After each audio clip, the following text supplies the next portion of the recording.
power for what we do. And nobody was focused on 5G, but now they are. And we have great companies going into 5G, even if they don't want it to. I mean, a lot of them were very happy doing what they were doing. But now they're going, at my request, they're going into 5G. So we don't need anything from anybody. You have additional concern about North Korea. What? The Post is reporting about Huawei's relationship with North Korea. Well, we'll have to find out. Our relationship with North Korea has been very good. We've really established a good relationship with Kim Jong-un. I have personally.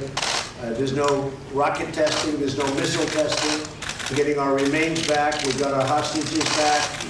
And we have a very, very good relationship, the two of us, and that's very important. There's been no nuclear testing. And what they're doing with 5G will be, you'll have to see. I'll have to. Say it again. Sir, this is John Deswali from Airline University, Pakistan. Lindsey Graham, when he met Imran Khan, he says, we both are kind of same personalities. You are the president who fulfilled all your promises with your campaign. And the same like Imran Khan, he's also fulfilling all promises. So how do you see this meeting, like same kind of person, straight to the point?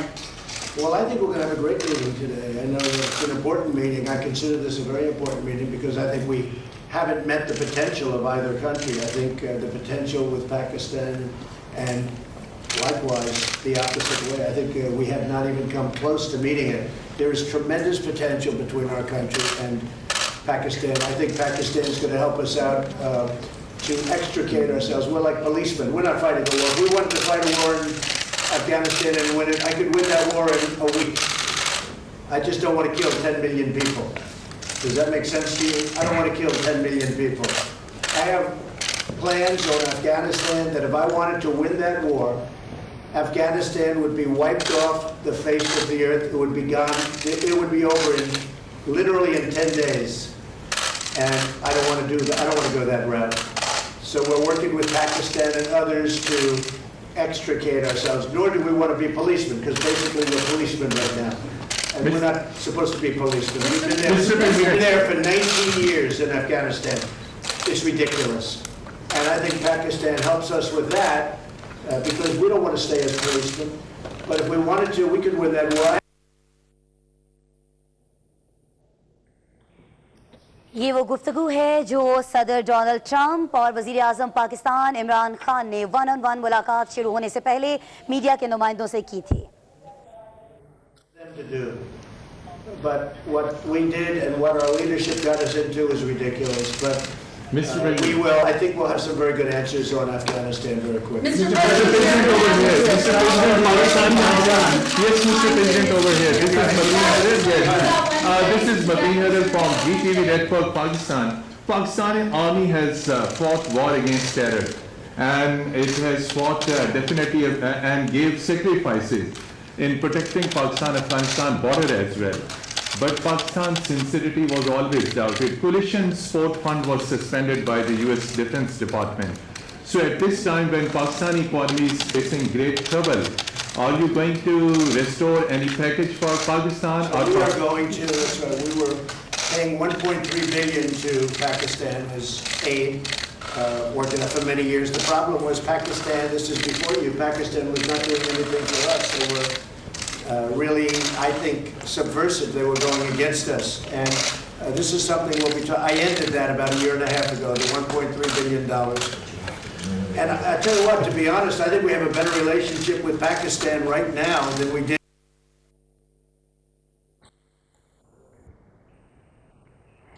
अमेरिकी सदर Donald Trump वज़ीर आज़म इमरान खान के साथ मौजूद थे. One on one मुलाकात से पहले मीडिया के नुमाइंदों से गुफ्तगू कर रहे थे.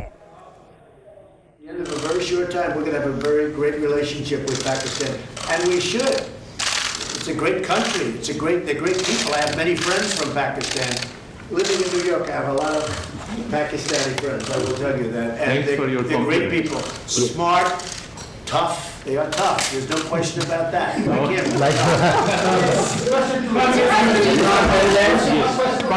not going to be watching, probably, maybe I'll see a little bit of it. I'm not going to be watching Mueller because you can't take all those bites out of the apple. We had no collusion, no obstruction. We had no nothing. We had a total no collusion finding. The Democrats were devastated by it. They went crazy. They've gone off the deep end. They're not doing anything. They're not doing health care. They're not doing infrastructure. They're not lowering drug prices. I'm lowering drug prices. First time in 53 years that drug prices went down last year. 53 years. And I'm doing that without the help of Congress, which makes it much tougher to do, because if they worked with us, I could get drug prices down in half. But the Democrats don't seem to care about drug prices. All they care about is a phony investigation where the report was written, it said no collusion. The report was written, and the Attorney General, based on the report, was easily able to find there was no obstruction. There's no nothing. They're wasting their time. And Robert Mueller, I know he's conflicted. There's a lot of conflicts that he's got, including the fact that his best friend is Comey. But he's got conflicts with me, too. He's got big conflicts with me. As you know, he wanted the job of the FBI director. He didn't get it. And we had a business relationship where I said no. And I would say that he wasn't happy. Then all of a sudden he gets this position. But you know what? He still ruled, and I respect him for it. He still ruled no collusion, no obstruction. And this thing should have ended a long time ago. This has been going on for 2.5 years. And we're never going to allow this to happen to another president again, because most of them wouldn't be able to take it. On top of everything else, we have the strongest economy. We were just discussing this with the Prime Minister. We have the strongest economy that the United States has ever had. We have the highest stock market yesterday, literally, the highest stock market we've ever had on Friday, Thursday.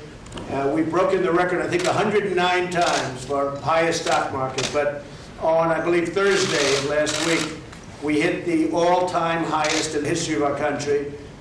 Our country is doing phenomenally well. Unemployment is the lowest in 51 years, soon to be the lowest in history, if it keeps going this way in a short period of time.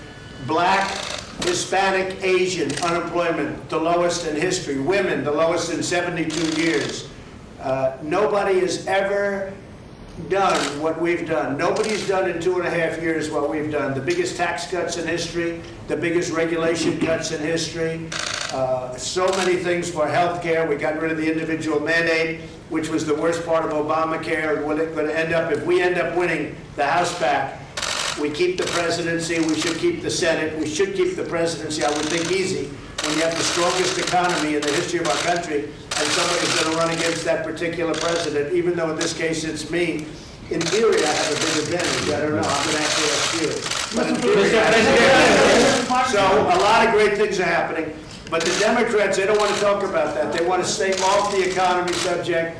And what they're doing is just hearing after hearing after hearing. It's nonsense, okay? They tried an impeachment vote, and they got slaughtered last week. They got absolutely slaughtered. It was the most ridiculous. I didn't even know they were going to do it. And I'll tell you, just in finishing, I have a lot of respect for the Democrats, because most of them voted against impeachment last week. And I have a lot of respect for those Democrats that did that, because they're doing the right thing for the country. No collusion, no obstruction, okay? Can you tell us if there's a deal soon? Yeah, we're talking about it. Secretary Mnuchin is talking about it. We're having very good talks with the Speaker of the House, with Nancy Pelosi. We're having very good talks with Chuck Schumer, and of course with Mitch McConnell and Kevin. Kevin McCarthy. We are, I think, doing very well on debt. If you look at debt limit, however you want to define that, but we're doing very well on that, and I think we're doing pretty well on a budget. Very important that we take care of our military. Our military was depleted, and in the last 2.5 years, we've undepleted it, okay, to put it mildly. We have made it stronger than ever before. We need another big year. So we had $700 billion, we had then $716 billion, and this year we're going to be asking for a number slightly larger than that. We're putting our military back into a shape that it's never been in before. The best missiles in the world, the best equipment in the world, the best military equipment in the world. We're building submarines, the finest. Nobody can even think about competing with what we're building. We're building, as you know, new submarines. We have a new aircraft carrier coming online. It's the largest ship in the world. It's so large that maybe I could even land a plane on top of it, okay? But it's a big one. President Gerald Ford. It's a phenomenal ship. So what we're doing is incredible things for our country. You think there'll be a deal today, sir? I might say this about the military equipment. It's all made in the USA, everything, 100%. It's all made in the USA, and it's one of the reasons our job numbers probably are so good, lowest unemployment. Yeah. Oh, yes. Mr. President, will you be visiting Pakistan as you describe Pakistan as a great country? So he will be definitely extending you invitation. So would you be visiting Pakistan? Well, I can't say that yet because so far he has not extended me an invitation. And after today's meeting, maybe he won't, but I have a feeling he might. Yes, I'd love to go to Pakistan. Mr. President, Yeah. Behzad Salini here from Pakistani news channel Ab Tak. Is there any exact date or time frame of US troops withdrawal is under consideration at your administration? Are you talking about from Afghanistan? Yes. Yeah, we have already withdrawn quite a few, and we're doing it very slowly, very safely. And we're working with Pakistan and with, as you know, we're negotiating with the Taliban. And we are doing, I think, very well in that regard. Again, it's something that we could do. We could go one of two ways. We could do a number the likes of which they've never seen before and win it very quickly. I don't want to do that. I don't want to do that because we're talking about millions of people, and I don't want to do that. And we're working with Pakistan on getting a solution. And I think it's being worked very well. Would you say Will there so? still be troops there? Mr. Khan, can you respond to this question?